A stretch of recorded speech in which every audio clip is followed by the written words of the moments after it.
Bueno, tenemos esta noche un tema interesante que lo hemos titulado Una entrevista con la bestia. Y tenemos a varias personas entrevistándose con esa bestia y eso es precisamente lo que vamos a ver hoy. ¿Quién es esa bestia? ¿Qué es lo que es esa bestia? Vamos a ver entonces un pequeño recuento y para eso, debido a que nos vamos a basar en el libro de Daniel capítulo 7, tenemos que hacer de pronto un recuento y mirar un poco qué fue lo que pasó anteriormente. Tú, oh rey, veías y aquí una gran imagen. Esta imagen, que era muy grande y cuya gloria era muy sublime, estaba en pie delante de ti y su aspecto era terrible.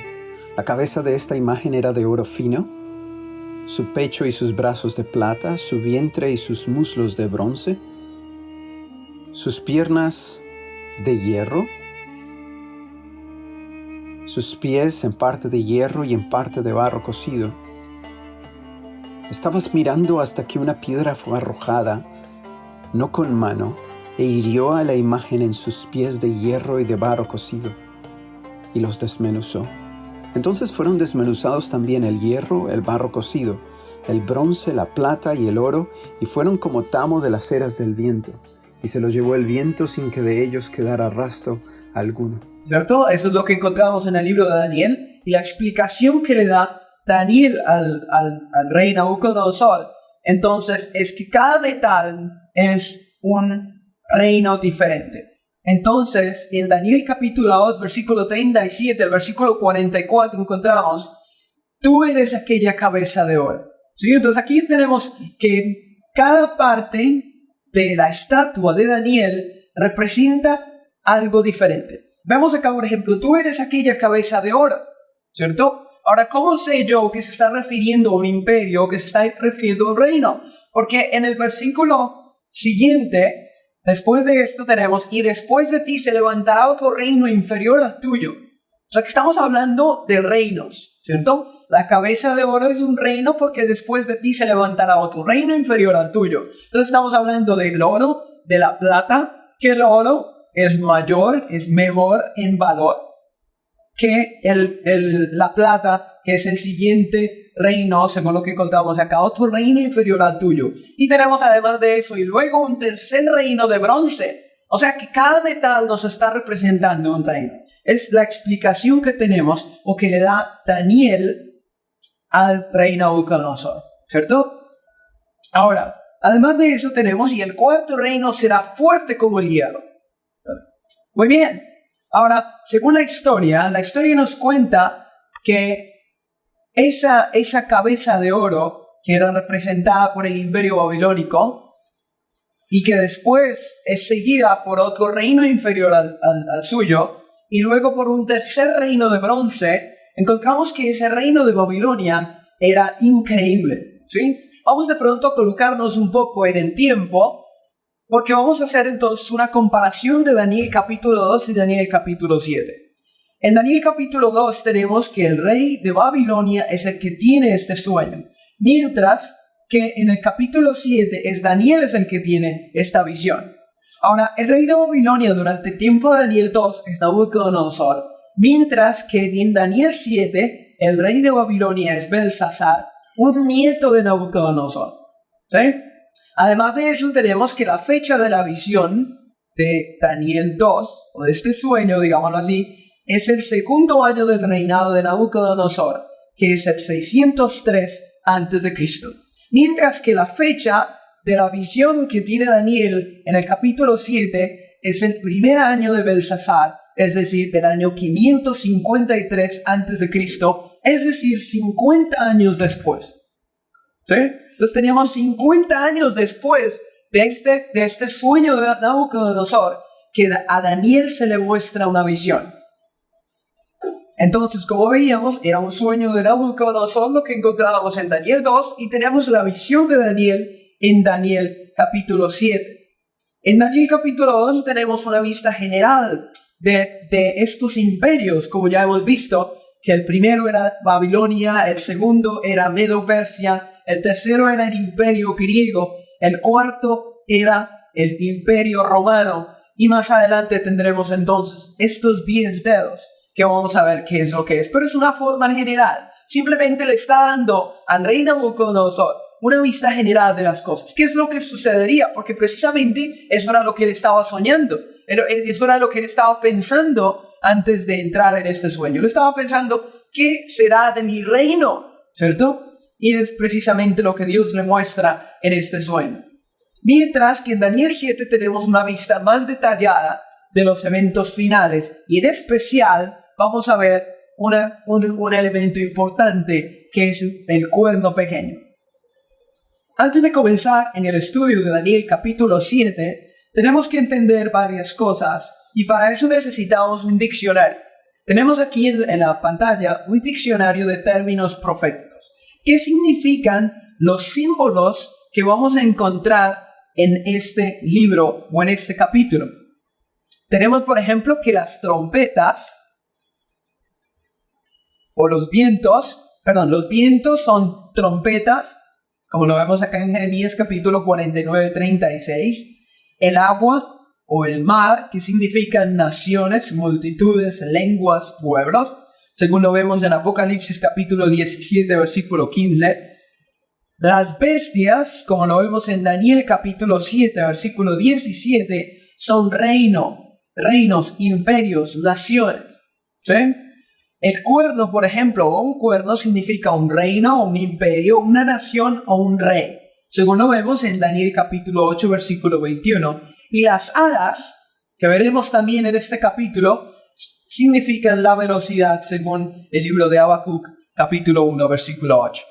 Ahora, debido a que el libro de Daniel es un poco complicado, porque utiliza símbolos, yo no puedo darle a los símbolos mi propia interpretación, ¿no es así? Tengo que dejar que la Biblia misma me dé la interpretación. Entonces yo no puedo pensar, por ejemplo, que una bestia, como lo leo yo, como lo veo acá en Daniel, de pronto puede ser un computador, o de pronto puede ser una bestia literal, o que sea de pronto no sé qué nación, o no sé qué... No, tenemos que mirar qué es lo que significa dependiendo del capítulo, según el libro, porque el libro mismo nos va dando la explicación de los símbolos que vamos viendo nosotros.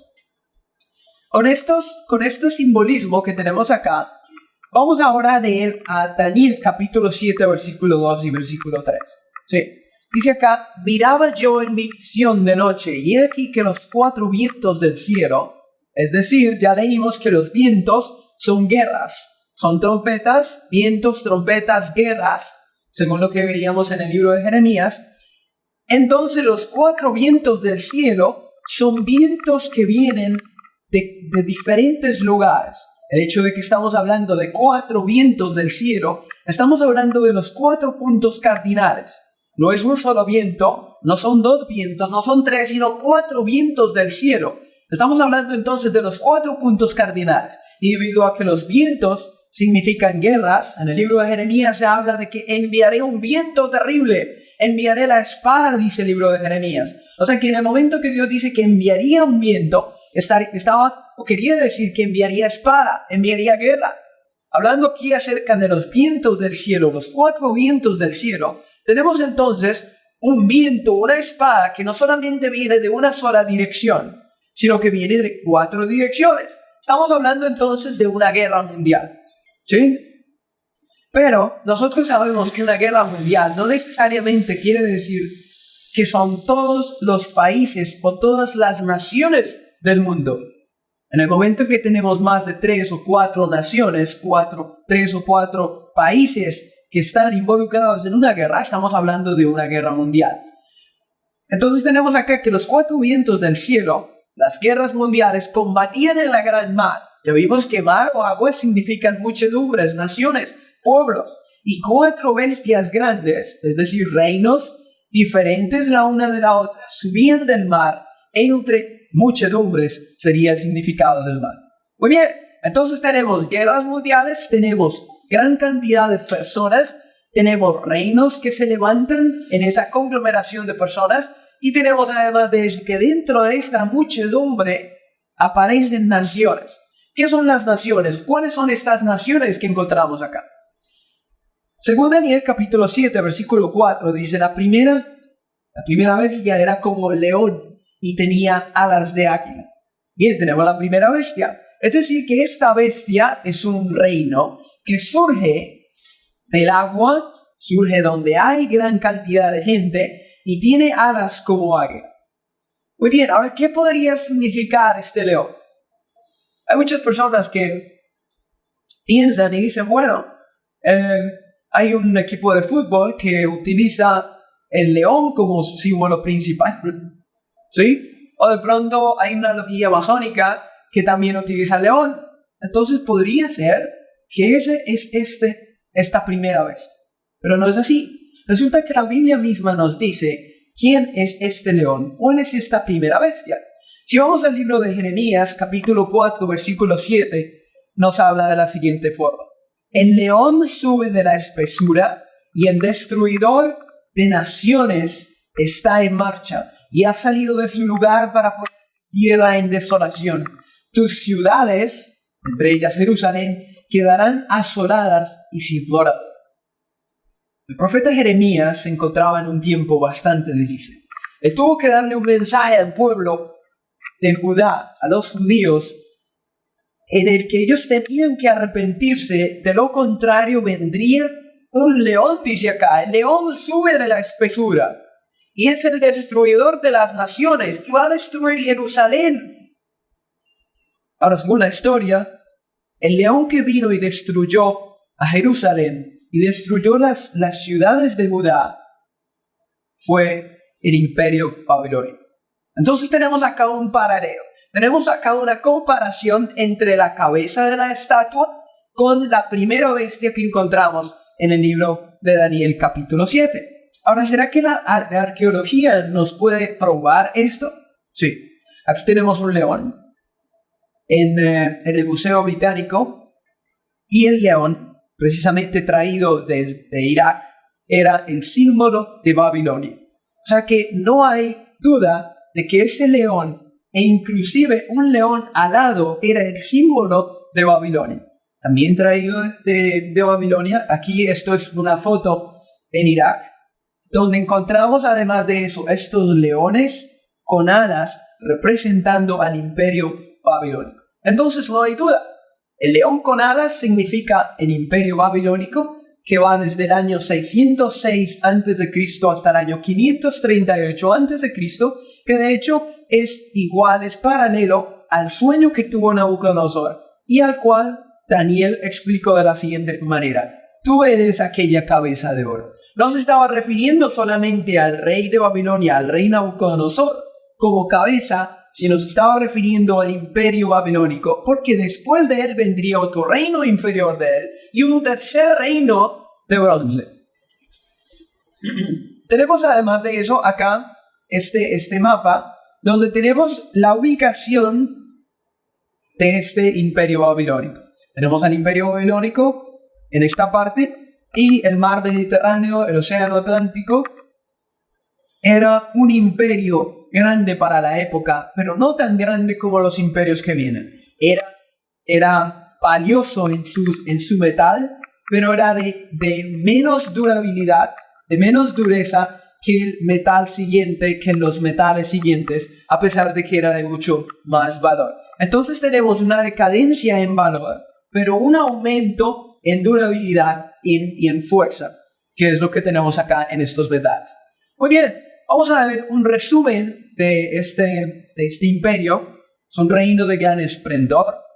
Tenía jardines colgantes, oro en abundancia. La ciudad era aparentemente invencible. Las murallas eran de aproximadamente unos 60 metros de altura y había provisiones en esta ciudad para unos 20 años. Era casi imposible que cualquier reino o imperio pudiera venir y tomar esta ciudad, porque el rey de Babilonia, Nabucodonosor, la había traído hasta su más alta gloria. Por esa razón es comparada con el oro, con el rey de todos los animales, con el león. Los jardines colgantes era una de las 7 maravillas de la antigüedad y había, como vemos, oro en abundancia. ¿Qué más tenía Babilonia?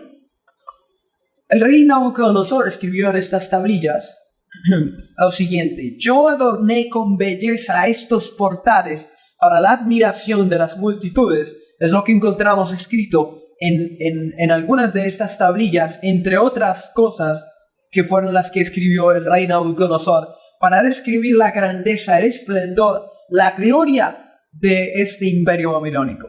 Yo adorné con belleza estos portales para la admiración de las multitudes. Y en otra tablilla se habla de que duraría para siempre, pero no es verdad. Sabemos nosotros que a Nabucodonosor se le mostró que su reino tendría un fin y que otro reino inferior al suyo vendría después que él. Daniel 7:4 nos menciona lo siguiente. Yo estaba mirando hasta que sus alas fueron arrancadas y fue levantada del suelo y se puso enhiesta sobre los pies a manera de hombre y le fue dado corazón de hombre. Aquí encontramos cómo este animal ahora se vuelve hombre y se le es dado un corazón de hombre con todas las características y cualidades de un hombre, entre ellas el odio, el orgullo, la vanagloria y todas estas características innatas del hombre pecador.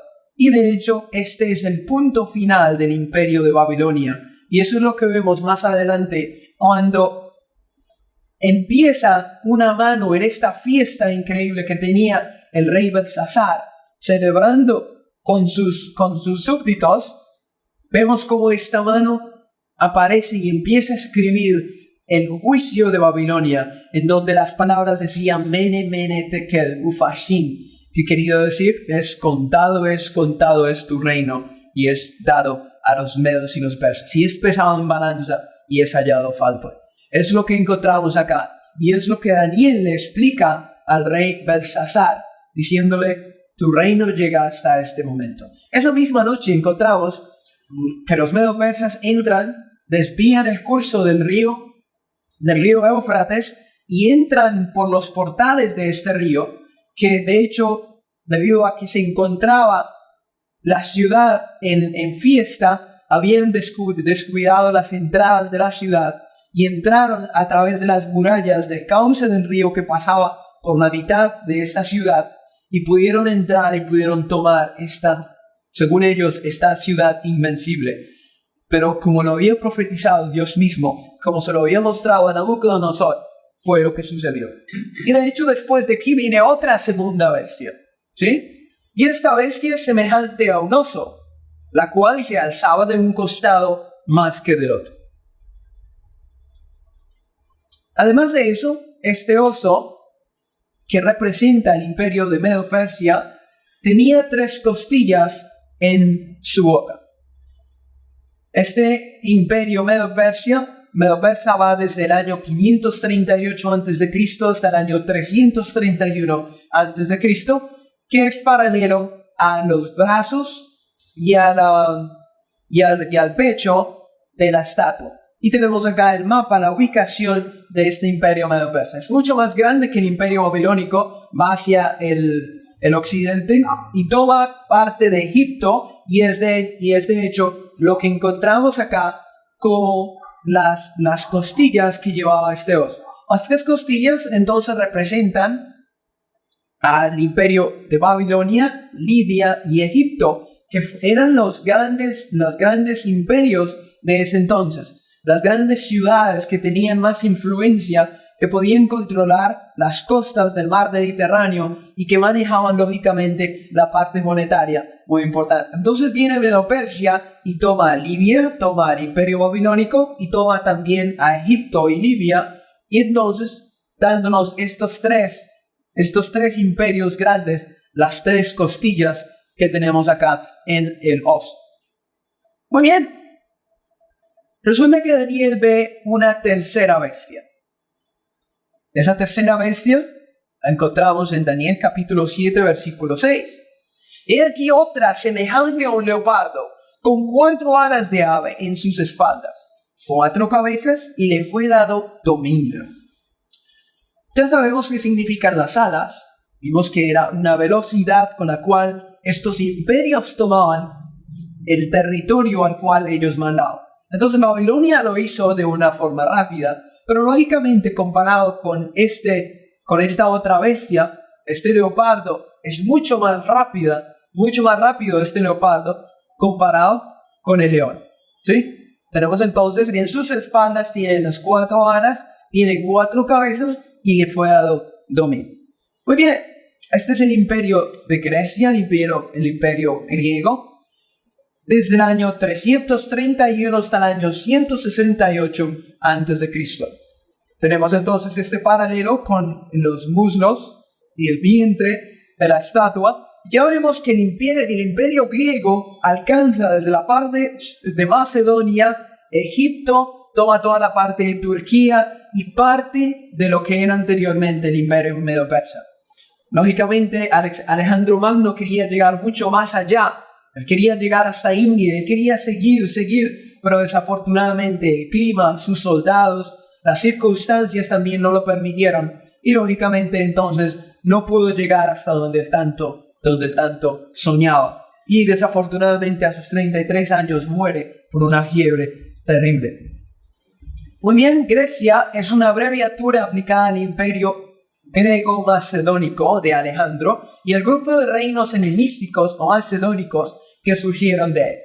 Las 4 cabezas de leopardo aparecen identificadas en Daniel capítulo 8:22 como los 4 reinos en que se dividiría el imperio helenístico después de la muerte de Alejandro.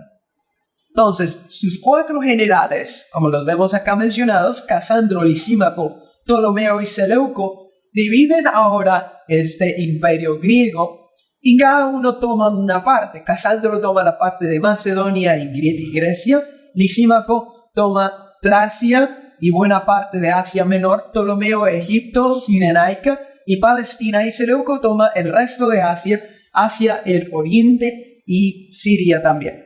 Entonces son las 4 cabezas que encontramos de este leopardo. Son los 4 generales y en las cuales se dividió el imperio de Grecia.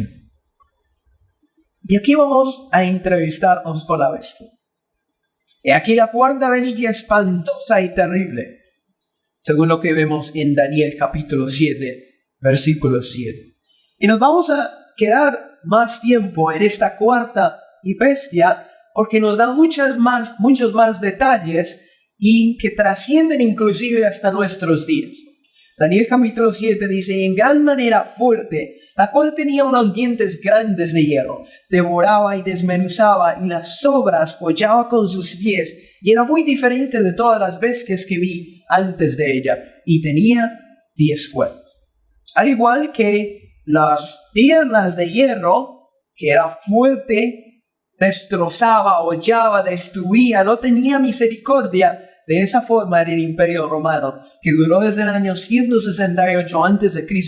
hasta el año 476 después de Cristo. Y encontramos que nuestro mapa ocupa toda la parte del norte de África, llega hasta España, inclusive hasta el mismo Inglaterra. Tenemos entonces esta parte. Su crueldad está representada por las uñas de bronce y los dientes de hierro. Los 10 cuernos son equivalentes a los 10 dedos de los pies en Daniel 2, como lo vemos. Entonces ahora vemos estos 10 dedos con los 10 cuernos que tiene la bestia. ¿Sí?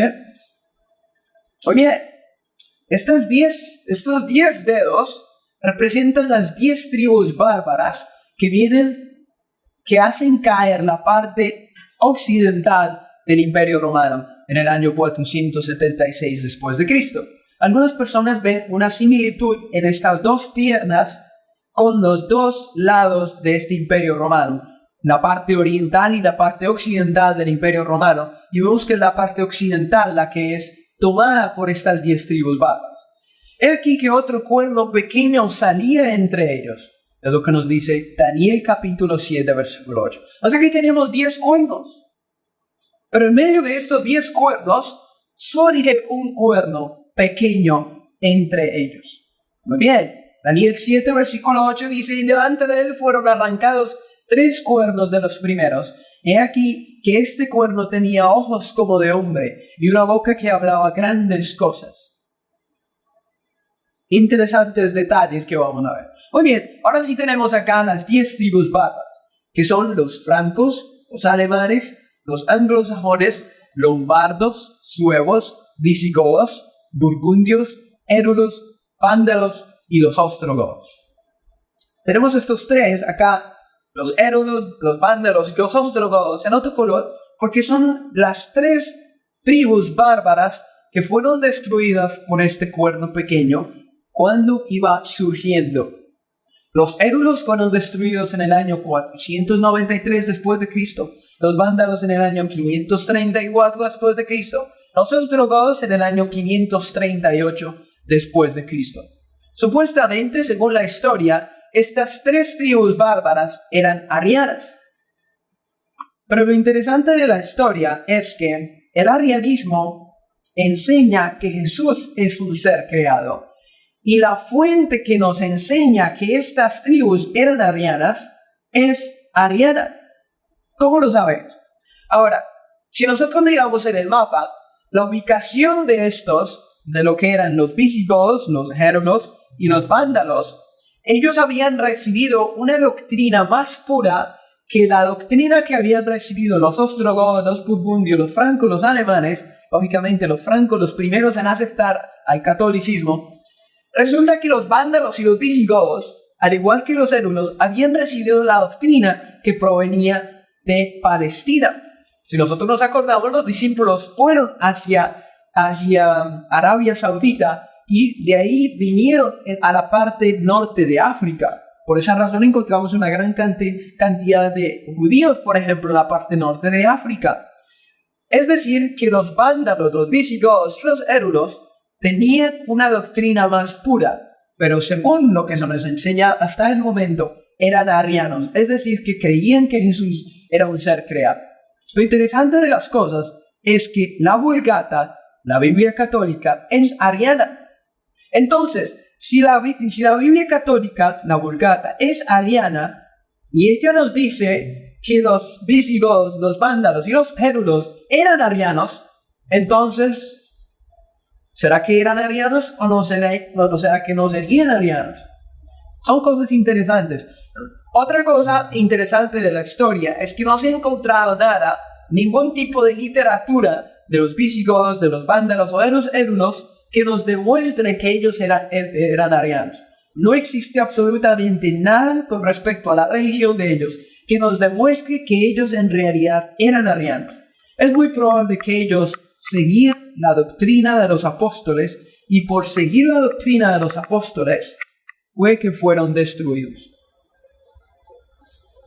Ahora, debido a que no hay pruebas ni para lo uno ni para lo otro, simplemente estamos haciendo una suposición.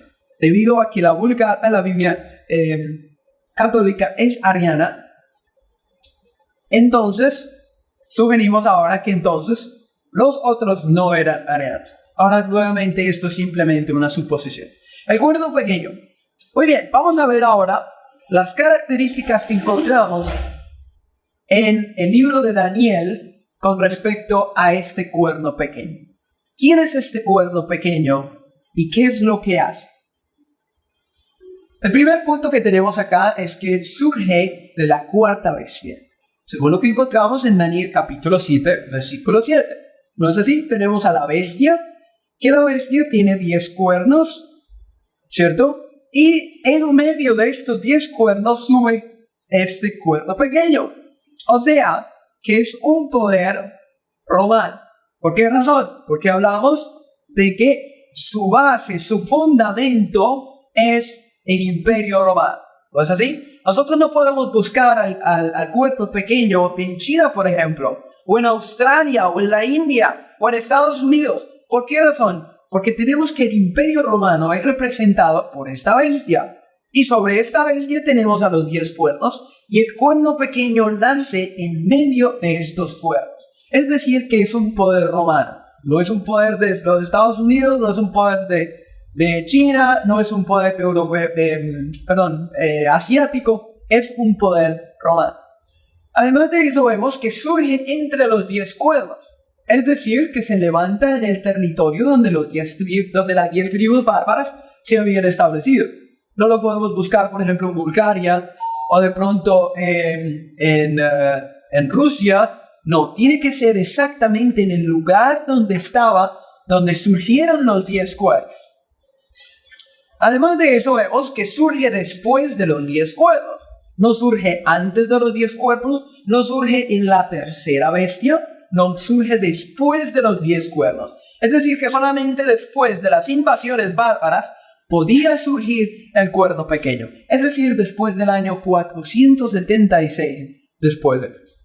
A ver, ¿por qué hacemos énfasis en estas fechas? ¿Y por qué hago tanto énfasis en si es un pueblo romano, si estaba en el territorio de las 10 tribus, estaban o no? Porque es que resulta que el cuerno pequeño, según nos enseña el mundo cristiano hoy en día, el cuerno pequeño representa a un rey griego, Epifano IV, y él es el que supuestamente cumple todas las características del cuerno pequeño. Pero, si nosotros tomamos el contexto del libro de Daniel, nos vamos a dar cuenta que nunca pudo ser del imperio griego, porque surge en el tiempo de la cuarta bestia. O sea que tiene que ser durante o después del imperio romano. No es un rey en el imperio griego, es un rey en el imperio romano. Pero no solamente romano, sino que surge dentro de los 10 cuernos y surge cuando ellos ya están establecidos. O sea que ni siquiera es un rey o un emperador o un César del imperio romano. Es después del establecimiento de las 10 tribus bárbaras. Es decir, después del año 476.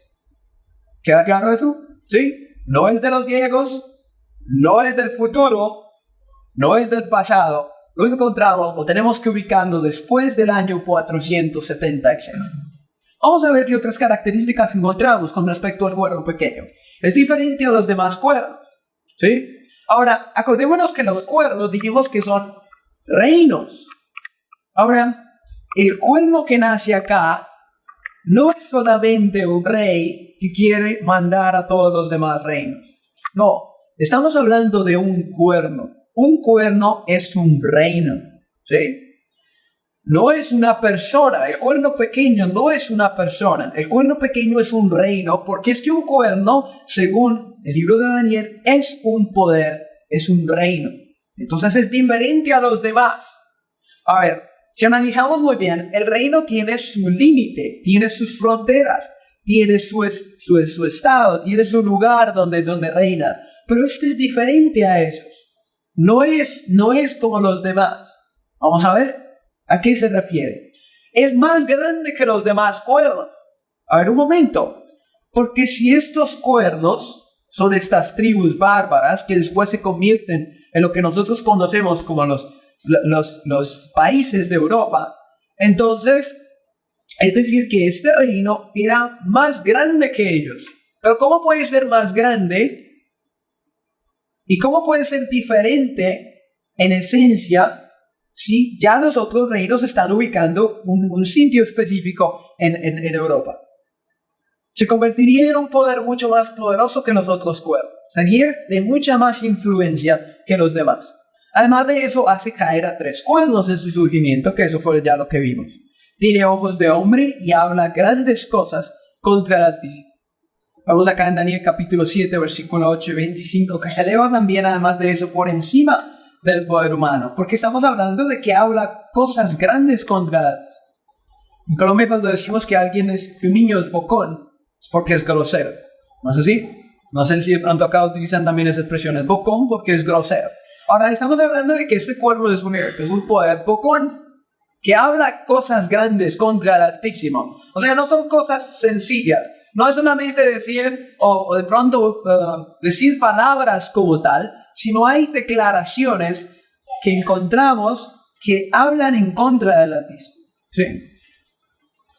Vamos a ver, además de eso, que quebrantará a los santos del Altísimo. O sea, es un poder que hace una gran cantidad de cosas. Además de eso, dice que pensará en cambiar los tiempos y la ley.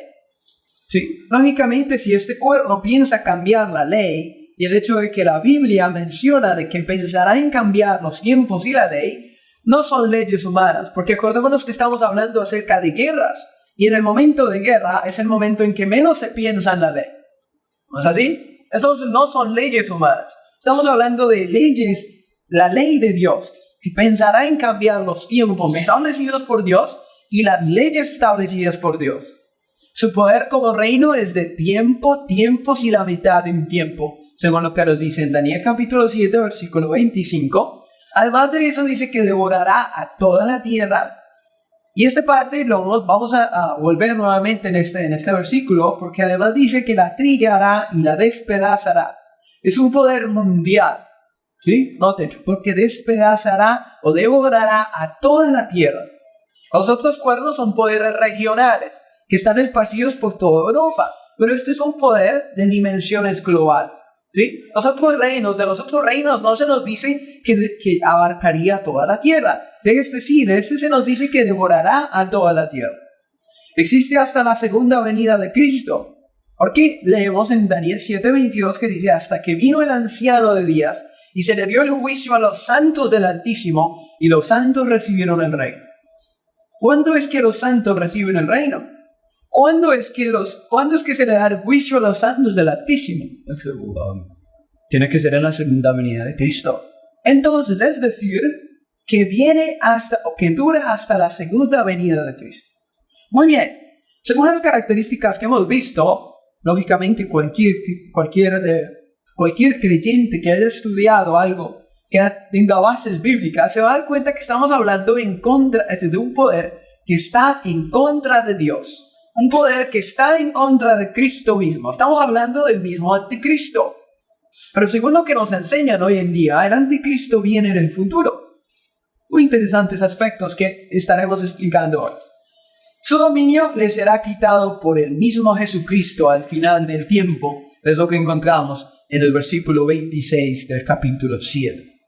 Muy bien, ¿por qué no le preguntamos a la Biblia que nos diga qué es lo que significa ser bocón contra Dios? ¿Qué es lo que significa blasfemar contra Dios? Porque yo podría decir, bueno, pero es que blasfemia es decir una grosería a Dios. Pero eso no es blasfemia según lo que dice la Biblia. Blasfemia según Juan capítulo 10, versículo 33, es cuando le respondieron los judíos diciendo: por buena obra no te apedreamos, sino por la blasfemia, porque tú siendo hombre te haces Dios. Muy bien, según la Biblia, entonces la blasfemia es hacerse Dios. Como hombre y no decir yo soy Dios. Eso es una blasfemia según la Biblia. ¿Qué más es una blasfemia según la Biblia? Entonces los escribas y los fariseos comenzaron a caminar diciendo: ¿quién es este que habla blasfemias? ¿Quién puede perdonar pecados sino solo Dios? Ajá. Entonces tenemos una segunda blasfemia que nos dice la Biblia. El perdonar pecados siendo hombre es también una blasfemia. Muy bien, eso no son palabras mías. Son palabras de la Biblia. En Juan y en Lucas encontramos la definición de blasfemia. Entonces ahora, si encontramos que este cuerno pequeño es un cuerno bocón, ¿cierto? Que habla blasfemias, es decir, que tiene que hacer una de estas dos. De lo contrario, no es bocón. No habla cosas grandes contra Dios. Vamos a leer en esta revista católica, The Catholic Priest, página 78, en donde ellos mismos, la Iglesia Católica nos dice, en esta revista católica dice: buscad donde queráis, por cielo y tierra, y no encontraréis un ser creado que pueda perdonar al pecador, quien pueda liberar al hombre de las cadenas del infierno. Ese ser extraordinario es el sacerdote católico romano. Muy bien, eso no es protestante, eso no es invención mía. Estamos leyendo en este artículo católico, en donde dice que el único que puede perdonar pecados, el único que puede sacar a una persona de las cadenas del infierno, es el sacerdote católico romano. Muy bien, ahora vamos a ver qué nos dice la Enciclopedia Católica, bajo el artículo sobre Papa. Dice: esta autoridad judicial incluirá aún el poder de perdonar pecados. Bien, esa es la Enciclopedia Católica. Entonces, vamos a hacer una cosa. Vamos a leer ciertas citas que vamos a encontrar acá, y espero que no se pongan bravos conmigo, porque yo no las escribí. Simplemente estamos leyendo lo que artículos, bien sea católicos, o bien sea historiadores, o bien sea personas que investigaron, han descubierto, y eso es lo que vamos a estar leyendo. Vamos a ir nuevamente a esa fuente católica que nos dice: tú eres un sacerdote sempiterno, dice el obispo ordenado. Él ya no es un hombre, un hijo pecador de Adán, sino un alter Christus en griego, que significa otro Cristo. Alter Christus en griego es otro Cristo, para siempre un sacerdote del Altísimo, un poder inclusive sobre el Todopoderoso. ¿Cómo les parece esta declaración? Esto es de esta revista, The Catholic Priest. Estamos hablando de que el sacerdote católico es otro Cristo. Es decir, que tiene inclusive poder sobre el Todopoderoso. Vamos a ver en este léxico que nos da la definición de la palabra anti. Generalmente pensamos que la palabra anti quiere decir contra, pero no solamente significa contra, sino también significa en lugar de, ¿sí? Un reemplazo de.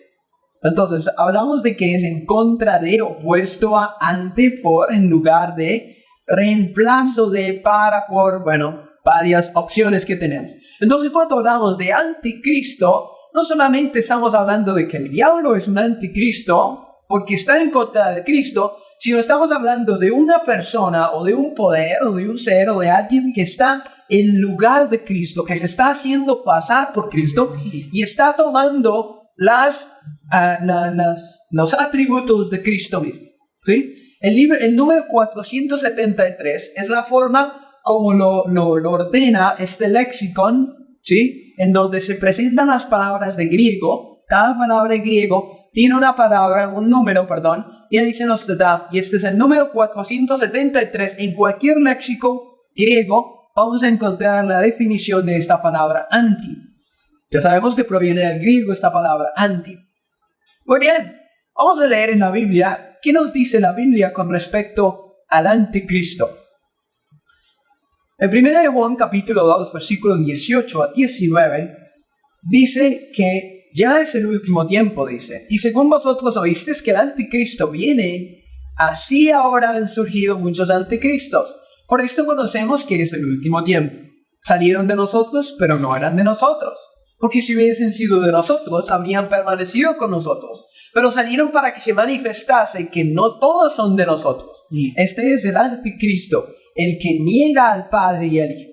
Todo aquel que niega al Hijo tampoco tiene al Padre. El que confiesa al Hijo tiene también al Padre. Muy bien, estamos hablando de que Juan hablaba de que habían surgido muchos anticristos. Habéis oído que vendría el anticristo. Y una de las características que vemos acá del anticristo es que sale de nosotros. No es el diablo. Y eso debe quedar claro. El anticristo es la personificación del diablo. No, señor, la Biblia dice que el anticristo sale de nosotros, pues no era de nosotros. Es decir, era del grupo de seguidores de Cristo, mas ya no es del grupo de seguidores de Cristo. ¿Sí? Niega al Padre y niega al Hijo. No puede ser el diablo, porque la Biblia entonces no entraría en tantos detalles para decir es el mismo Satanás. Anticristo es entonces alguien que se hace pasar por Cristo, en el lugar de Cristo, era de nosotros, mas ya no es de nosotros. ¿Sí? Vamos ahora a ver en 1 Juan, continuando, dice acá, y todo espíritu que no confiesa que Jesucristo ha venido en carne, no es de Dios. Y este es el espíritu del anticristo. Noten, ya está en el mundo. El anticristo no es un personaje para el futuro. Ya está en el mundo el espíritu del anticristo. Es decir, el anticristo era entonces todo un proceso hasta que pudiera llevarse a cabo a un poder. No comienza de la nada, no comienza de la noche, no surge de la noche a la mañana. Es algo que se calienta, es algo que se cocina. Y se cocina inclusive desde el mismo tiempo de los apóstoles. Porque Juan dice, ya está el espíritu del anticristo en nuestro medio. Por esta razón, de Tesalonicenses dice que con respecto a la venida de nuestro Señor Jesucristo no hay que esperar en los días de Él. Porque dice a Él, nadie os engañe en ninguna manera, porque no vendrá sin que antes venga la apostasía y se manifieste en hombre de pecado, el hijo de perdición. Entonces, si el anticristo tenía que venir después de Cristo, después del Imperio Romano, después de todo esto, en el tiempo de los apóstoles, está en cocimiento ese espíritu del anticristo, nunca puede ser el rey Epifano IV del imperio griego. Absolutamente no. Ahora, además de eso, tiene que primero venir una apostasía. Y tiene que manifestarse ese hombre de pecado, el hijo de perdición. Vamos a ver más adelante qué es lo que nos dice. El cual se opone y se levanta contra todo lo que se llama Dios y es objeto de culto. Tanto que se sienta en el templo de Dios como Dios, haciéndose pasar por Dios. Aquí tenemos a Anticristo porque está en lugar de Cristo. Está tomando los atributos de Cristo, está haciéndose pasar por Dios. ¿Cierto? Y según lo que veíamos en Juan y en Mateo, dos cosas que son blasfemia es hacerse pasar por Dios y perdonar pecados. Notemos esta parte interesante, que esto nos da la clave para la verdadera interpretación del anticristo. ¿No os acordáis que cuando yo estaba todavía con vosotros os decía esto? Y ahora vosotros sabéis lo que lo detiene, a fin de que a su debido tiempo se manifieste, porque ya está en acción el misterio de la iniquidad. Solo que hay quien al presente lo detiene, hasta que él a su vez sea quitado de en medio. Hoy en día el mundo cristiano nos dice que lo que lo detiene es el Espíritu Santo, ya que el anticristo debe venir en el futuro. Pero resulta que aquí hay algo interesante de este texto que nos da la clave. Pablo menciona algo que no lo escribe. Él lo dice verbalmente, pero no se lo dice a la iglesia en forma escrita. Si notan, ¿os acordáis que cuando yo estaba con vosotros os decía eso? ¿Qué fue lo que les dijo? Lo que lo detiene. Hay algo que detiene al anticristo para que surja. Y eso él no lo escribe en 2 de Tesalonicenses. Entonces yo, como lector de la Biblia, ¿será que si yo digo, ¿será que será el Espíritu Santo? ¿Será que será Estados Unidos? ¿Será que será China? ¿Será que será...? Yo no puedo decir, porque hay algo que Pablo dijo que no escribió. Entonces, ¿cómo yo voy a saber qué es eso que detiene al anticristo antes que surja? ¿Sí? Y entonces se manifestará aquel inicuo a quien el Señor matará con el espíritu de su boca. Es por obra de Satanás, no es Satanás. Es por obra de Satanás, mas no es Satanás. Con gran poder y señales y prodigios mentirosos, y con todo engaño de iniquidad, porque no recibieron el amor de la verdad. Bien. Juan 17:12 menciona una cosa importante. Solamente hay dos personas que se mencionan en la Biblia que son llamados hijos de perdición. La primera persona que se menciona como hijo de perdición es Judas. Y la segunda persona que se menciona como hijo de perdición es el anticristo. ¿Por qué razón? Porque es que el espíritu del anticristo o el anticristo era de nosotros y salió de nosotros. Además de eso, entrega al Señor con un beso. La forma más baja de entregar al Señor, con un beso de amistad. O sea que se está haciendo pasar como amigo. Le está diciendo a Jesús, amigo mío, yo soy tu amigo, yo soy tu discípulo, yo soy tu seguidor. Pero con ese beso lo está entregando. Entonces tenemos acá entonces al engaño. Por esa razón el anticristo es hijo de perdición, porque es exactamente la misma característica de Judas. Entrega al Señor con un beso. Está utilizando el engaño, está utilizando el manto de justicia para hacerse pasar como discípulo, pero en realidad él no es discípulo. Entonces, ¿por qué razón es diferente? Y esto contestaría una de las preguntas vuestras. ¿Por qué razón es un poder diferente? Porque es un poder religioso. Porque es un poder que se viste con un manto de justicia y tiene más poder que los demás reinos de Europa.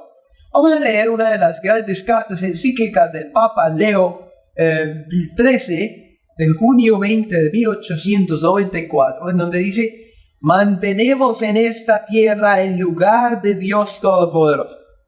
¿No les parece?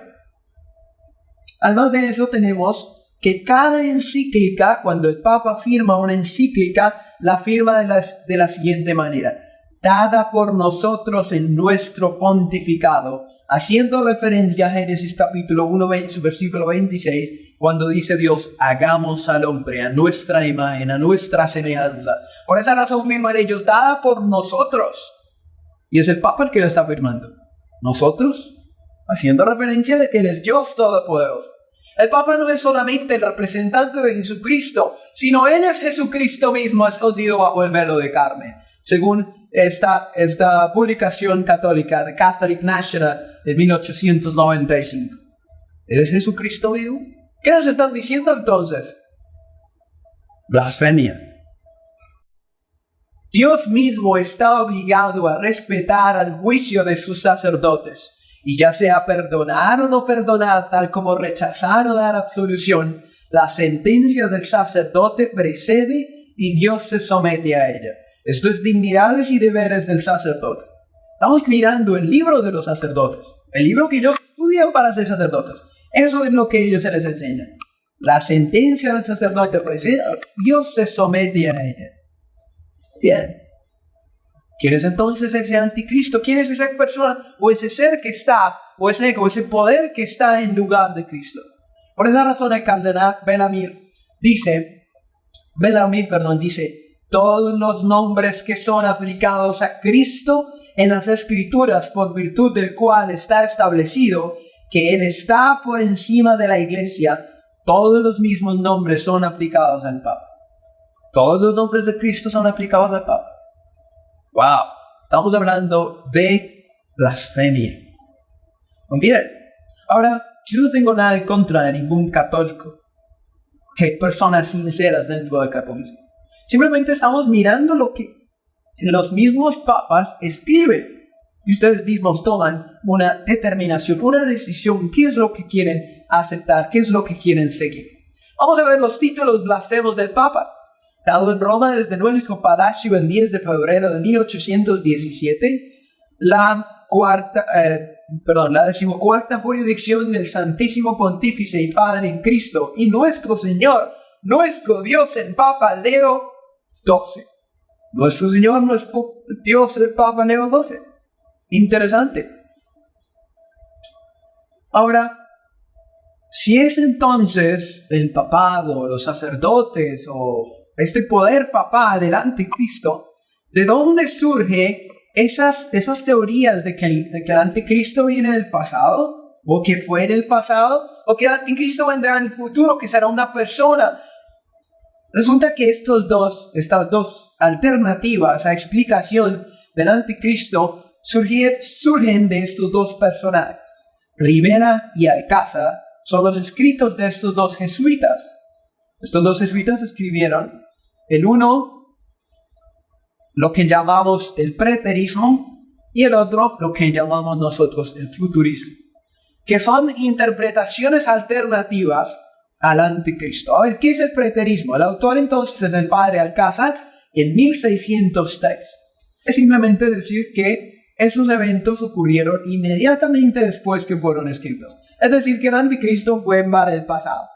Ahora, ¿qué enseña el futurismo? El autor entonces es el padre Rivera en 1585, y esta variación de la escatología cristiana mantiene que los eventos concernientes a los últimos días se refieren a eventos que en realidad ocurrirán en el futuro. Bien, pero resulta que Dios proveyó luz profética para todos los tiempos, no solamente en el futuro, no solamente en el pasado, sino cada siglo tenía una profecía bíblica que mostraba qué era lo que iba a suceder. Resulta que John Nelson Darby, que es el que escribe un comentario, una Biblia en inglés y además de eso un comentario bíblico, utiliza estas alternativas, estas explicaciones, interpretaciones alternativas del anticristo. Vemos acá además de eso que Ignacio Loyola comisionó a uno de sus jesuitas llamado Francisco Rivera para que escribiera una misión opuesta a la de los reformadores. ¿Por qué razón? Porque resulta que los reformadores, Lutero, Calvino, decían, etcétera, lógicamente, que el anticristo es el Papa, ¿cierto? Que el anticristo era el papado. Muy bien, pero entonces tenían que buscar una alternativa. Él escribió un comentario de 500 páginas sobre el libro de Apocalipsis. Entonces, dentro de ellas se estipula lo siguiente. El anticristo era un hombre, mas no un poder. Sería un ateo o infiel. No sería revelado, sino hasta 7 años antes del fin del tiempo, y él se sentaría y reconstruiría el templo de Jerusalén. Además de eso se llamaría Dios. Estamos hablando de la alternativa del futurismo, ¿cierto? Vamos a leer acá en este libro, Romans of the Reformation, página 105. Dice acá, aquí tenemos un punto en el cual Pablo afirma la existencia del conocimiento en la iglesia cristiana. ¿Se acuerdan que veíamos en el texto de que Pablo dijo algo que no escribió? Y necesitamos saber qué es eso. Entonces, la iglesia cristiana conocía, como él dice, cuál era el obstáculo. La iglesia cristiana nos dice qué era lo que sabían sobre el tema y que ninguno en estos días puede estar en la posición de contradecir su testimonio a lo que Pablo mencionó verbalmente solamente a los tesalonicenses. Es un punto en el cual la tradición antigua solamente puede tener autoridad. La especulación moderna es positivamente impermitente en un tema tal. ¿Qué nos quiere decir acá? Que solamente la iglesia conocía y que nosotros no podemos decir qué era eso que lo impedía.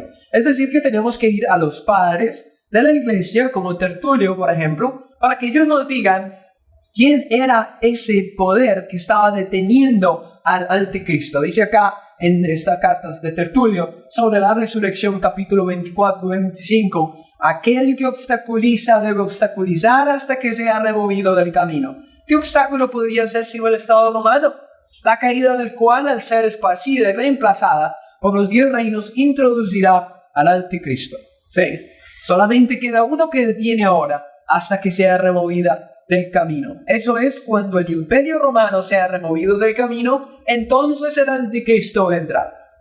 Muy bien. Entonces, lo que detiene al anticristo no es el Espíritu Santo, como dice el mundo protestante hoy en día. Era el imperio romano y era algo que la iglesia lo conocía, pero que no fue escrito. ¿Por qué razón no fue escrito? Vamos a mirar acá en este comentario sobre Apocalipsis. Tenemos el testimonio probado de los primeros padres, desde Ireneo, el discípulo de San Juan, hasta Crisóstomo y Jerónimo, hasta el efecto que era entendido que debía ser un poder gobernador imperial residiendo en Roma. Noten, ellos sabían que no era una persona. Ellos entendían que era un poder gobernador imperial que residía en Roma.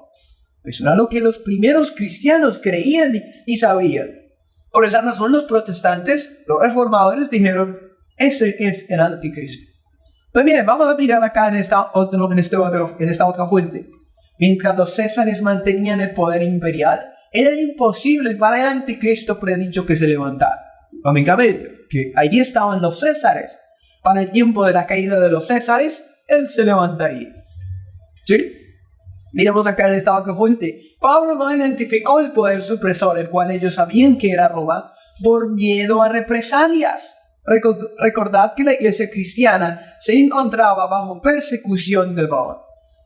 Muy bien, por esa razón no aparece en la Biblia. Porque si donde la hubiera escrito, hubiera tenido la iglesia ¿qué? Represalias. Hubiera tenido peor persecución de la que ya tenía. Entonces no podía escribirlo, pero ellos sabían. Y la Biblia no lo dice. Daniel nos dice que era el imperio romano y luego sí vendría que el anticristo. Ahora, el texto de Tesalonicenses nos hablaba acerca de una apostasía que debía de venir antes. Lógicamente, si el anticristo viene en el año o después del año 476, entonces antes de eso tiene que haber una apostasía de alguna forma. Resulta que desde el año 300, inclusive desde mucho antes, encontramos esta apostasía, por ejemplo, en que se empieza a introducir las oraciones por los muertos, que fue introducido en el año 300, el uso del símbolo de la cruz, los velones, el uso de imágenes, la misa, la doctrina del purgatorio.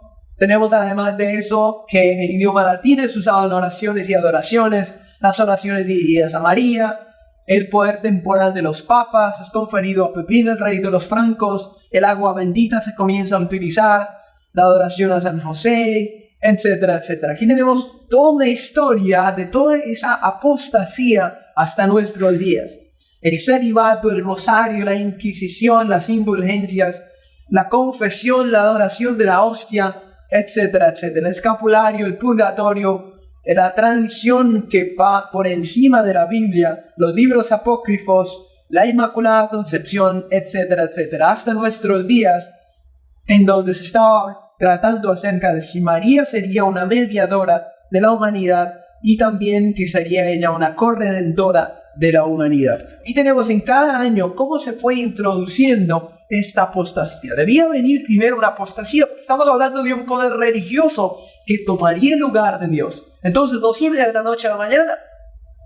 Tiene que venir cocinándose, inclusive desde el mismo tiempo de los apóstoles.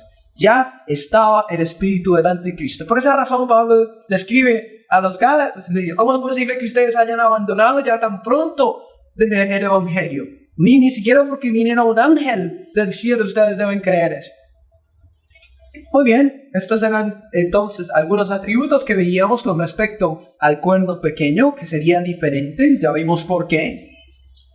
Y vamos a ver entonces qué nos dice la historia con respecto al surgimiento de este poder. Cuando la última ola de las invasiones bárbaras había agotado su fuerza, la apariencia de Europa había sido transformada. Reinos germánicos independientes se habían establecido en las ruinas del Imperio Romano. Ya tenemos a las 10 tribus romanas, bárbaras, perdón. Claramente todos están entrando en su lugar. Estamos ahora mirando ahora el cumplimiento de esas características que vimos. En esta fuente de la iglesia y las iglesias vemos acá lo siguiente. De las ruinas del Imperio Romano se levantó un nuevo orden de estados cuyo punto central fue la sede papal. Por esta razón inevitablemente resultó una posición no solamente nueva, pero muy diferente de la anterior. Por esa razón es diferente. Es un poder, toma el mismo trono del Imperio Romano, pero es diferente. El historiador Eckhart escribe y dice lo siguiente: cuando el Imperio Romano se había desintegrado y su lugar había sido ocupado por un número de reinos rudos y bárbaros, la Iglesia Católica Romana no solamente se volvió independiente del Estado, de los asuntos religiosos, sino que dominaba las relaciones seculares también.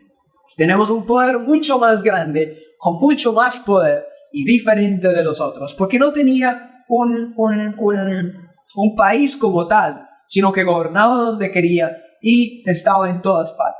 El historiador Thomas Hobbes dice lo siguiente: si un hombre considera el origen de este dominio eclesiástico, fácilmente percibirá que el papado no es otra cosa que el espíritu del Imperio Romano caído, sentado y coronado sobre su tumba.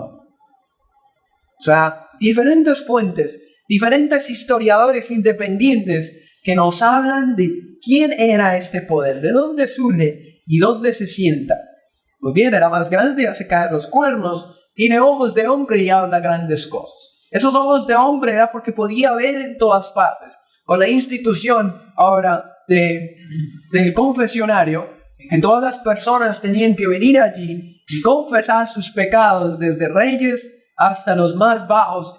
Todo el mundo tenía que confesarse, y por el miedo al infierno, y por el miedo al purgatorio, y por el miedo a perderse, entonces todo el mundo tenía que decir todo lo que estaban haciendo, todo lo que ellos planeaban. Y ellos tenían el ojo en cada nación, en cada persona, sabían exactamente lo que sucedía en todas partes. Bueno, esta otra característica, que es más grande que sus compañeros, según Daniel 7:20, leemos acá: The Most Holy Councils, de los concilios más santos, dice acá: nosotros definimos que la Santa Sede Apostólica y el Pontífice Romano mantiene la primacía sobre todo el mundo. Además de eso, vemos acá el vicario del Hijo encarnado de Dios, sumo sacerdote ungido y el supremo gobernador temporal, el Papa, se sentó en su tribunal imparcialmente para juzgar entre naciones, entre gentes y príncipes, entre soberanos y sujetos. Estamos hablando acá del mismo cardenal Henry Manning, que es el que escribe El poder temporal del vicario de Jesús, de Jesucristo, página 46. Estamos tomando fuentes católicas, no estamos tomando otro tipo de fuentes. Fuentes católicas para que ellos mismos nos digan quiénes son ellos. Estamos haciendo una entrevista con la bestia, ¿no es así? Estamos preguntándole a ellos mismos: ¿quiénes son ustedes? ¿Qué es lo que creen? ¿De dónde nacen? ¿De dónde surgen? No soy yo, no son los cristianos los que están hablando de esto. Es la misma fuente católica. Por esa razón aquí tenemos esta imagen, esta estatua en el Vaticano, nos menciona o nos muestra que los reyes son súbditos y ella es la reina.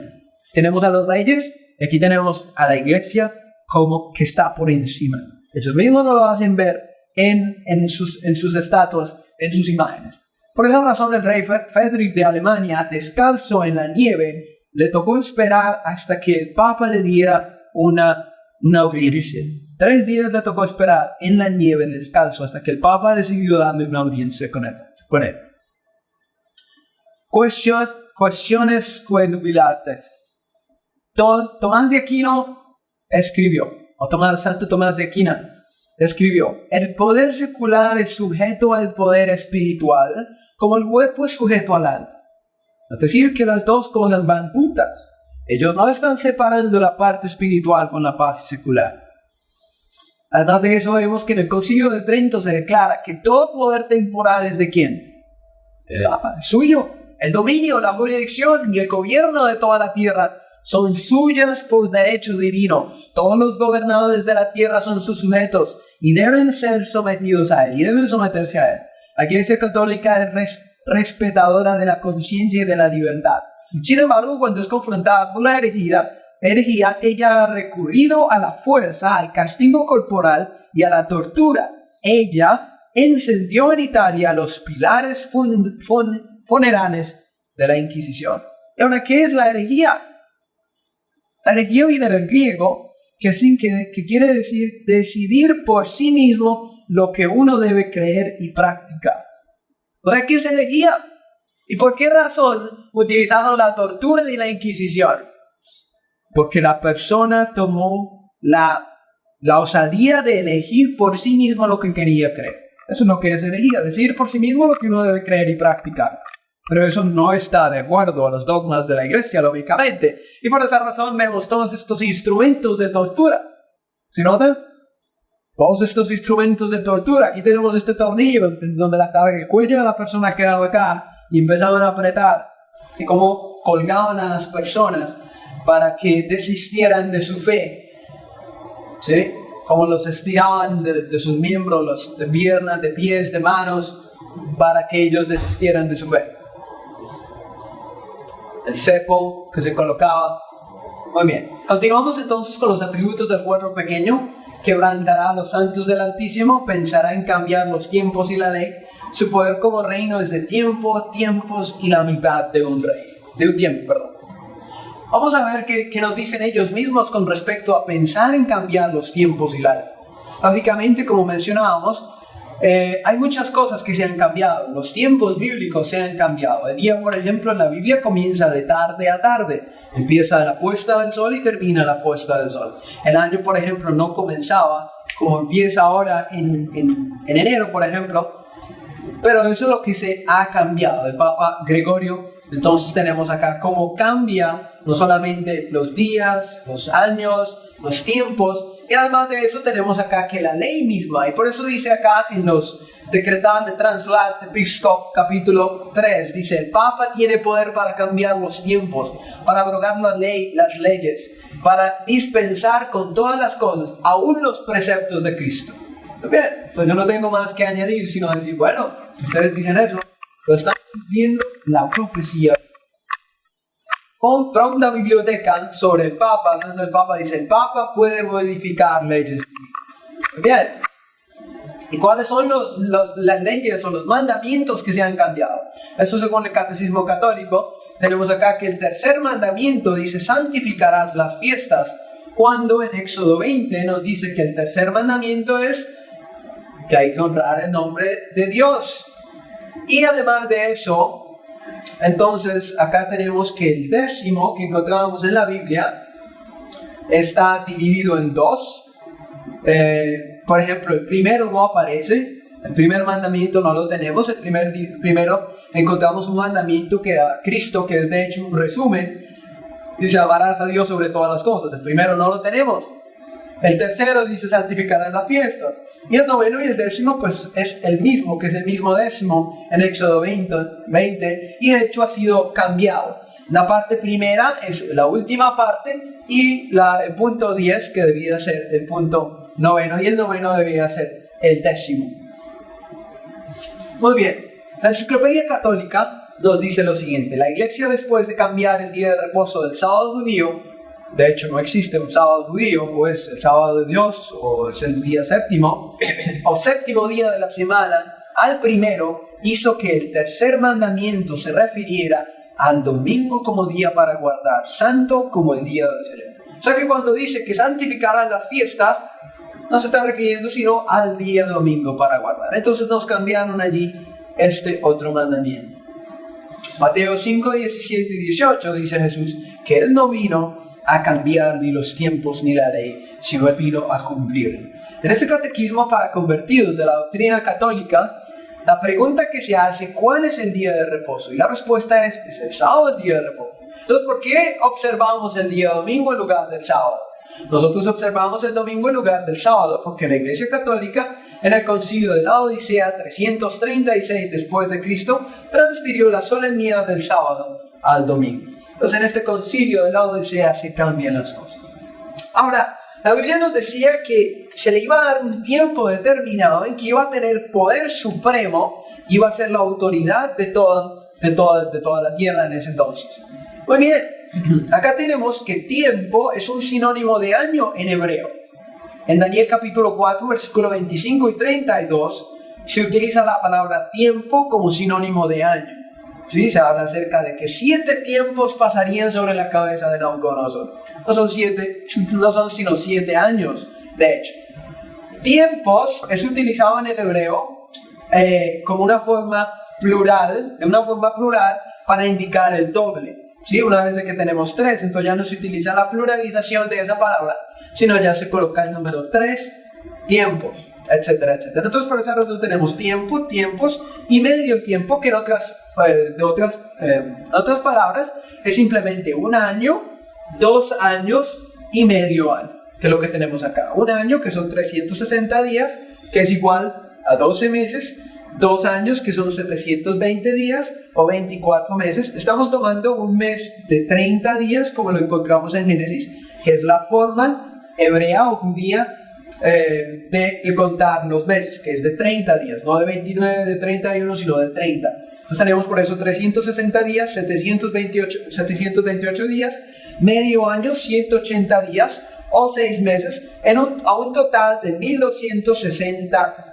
días o años, o 42 meses. Vamos a ver por qué razón lo colocamos como 1260 años, debido a que en Números y en Ezequiel nos dice que por cada día, un año. Y por cada día, un año. Estamos hablando en 2 lugares en que se está hablando de una profecía. Números 14, 34 y Ezequiel capítulo 4, versículo 6, en donde se nos habla de que un día es un año. Muy bien. George Finlay dice, con la conquista de Roma por Belisario comienza la historia de la Edad Media. Igual, muy bien, ¿cuándo fue que entra Belisario? Allá. Virgilio ascendió a la silla papal en el año 538 después de Cristo bajo la protección militar de Belisario. O sea que tenemos como comienzo de este tiempo el año 538, que es cuando el obispo de Roma es reconocido oficialmente y es reconocido como no solamente un rey religioso, sino también político. Entonces tenemos el 476, el momento en que cae Roma, el 538 cuando comienza el poder papal, y tendríamos 1260 días o años. Pero vamos a ver por qué razón no pueden ser años, no pueden ser días. Otra cosa interesante que encontramos en la Biblia es que este tiempo determinado aparece 7 veces en la Biblia. ¿Sí? Aparece en Daniel 7:25 como tiempo, tiempos y medio tiempo. Aparece en Daniel 12:7 de la misma forma. En Apocalipsis 11:2 aparece como 42 meses, que es exactamente lo mismo, como ya lo vimos. Apocalipsis 11:3 habla de 1260 días, que es exactamente lo mismo que 12:6. El otro habla de tiempo, tiempos y la mitad de tiempo, y el otro habla de 42 meses, que es exactamente igual. ¿Sí? Algunas personas se confunden y piensan que este tiempo es otra vez otro tiempo similar y nuevamente otro tiempo, pero estamos hablando de una plenitud de 7, del número 7, que es el número de plenitud. Son 7 veces que aparece en la Biblia ese mismo, es decir, es un solo tiempo determinado y debe ser, como lo vemos acá, de mucha importancia para que la Biblia lo mencione 7 veces y no 8, y no 5, no 3 veces. Muy bien, ¿qué es lo que sucede entonces? Apocalipsis capítulo 13, versículo 3 dice: y vi una de sus cabezas como herida de muerte, pero su herida mortal fue sanada, y se maravilló toda la tierra en pos de la bestia. Entonces esa bestia tiene una herida como de muerte, y también se le dio autoridad sobre toda tribu, pueblo, lengua y nación. Apocalipsis capítulo 13, versículo 7. Muy bien, resulta que entonces en 1798 se termina ese poder de 1260 años. Es interesante cómo exactamente 1260 años dura. O sea que si fueran días literales, no podría cumplirse eso. Tiene que ser 1260 años para que en 1798 entonces ese Papa Pío sea encarcelado. Muy bien, vamos a ver estas características. Devorará toda la tierra, la trillará y la despedazará. Generalmente hoy en día la gente le echa la culpa a Dios por las cosas que suceden en este mundo. Por las guerras, por el hambre, por la pobreza, por tantas cosas. Pero la Biblia nos dice que no es Dios el culpable, que es este cuerno pequeño. Dice que la trillará y la despedazará. Toda la tierra, no solamente Europa, sino toda la tierra. Es decir, es un poder mundial, ya que los otros cuernos son simplemente poderes regionales que están esparcidos por toda Europa. Pero este es un poder de dimensiones globales. Y como vimos, existe hasta la segunda venida de Cristo, y es Jesucristo mismo el que le quita el poder. Ahora, si es verdad eso, si es verdad que este cuerno pequeño o el poder papal es el culpable de que la tierra esté como está, entonces esto nos prueba lo que dice la Biblia. Acá tenemos the Pope and the Führer, el Papa y el Führer, el Papa y Hitler.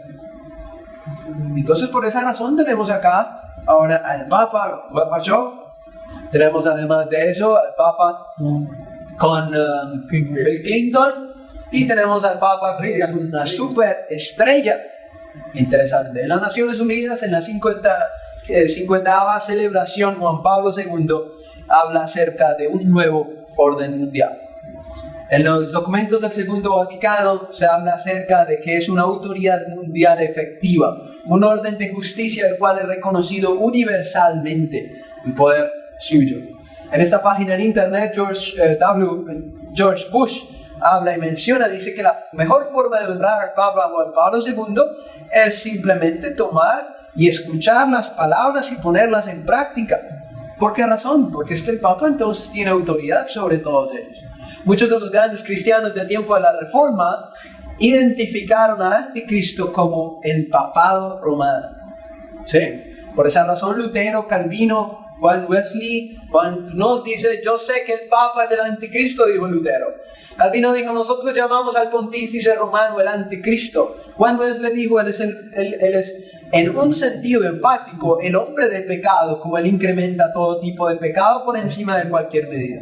Pero hoy en día vamos y le preguntamos a algún dirigente luterano quién es el Anticristo, y vamos a ver qué respuesta nos dan. No es el Papa. ¿Es un ser en el futuro o es alguien en el pasado?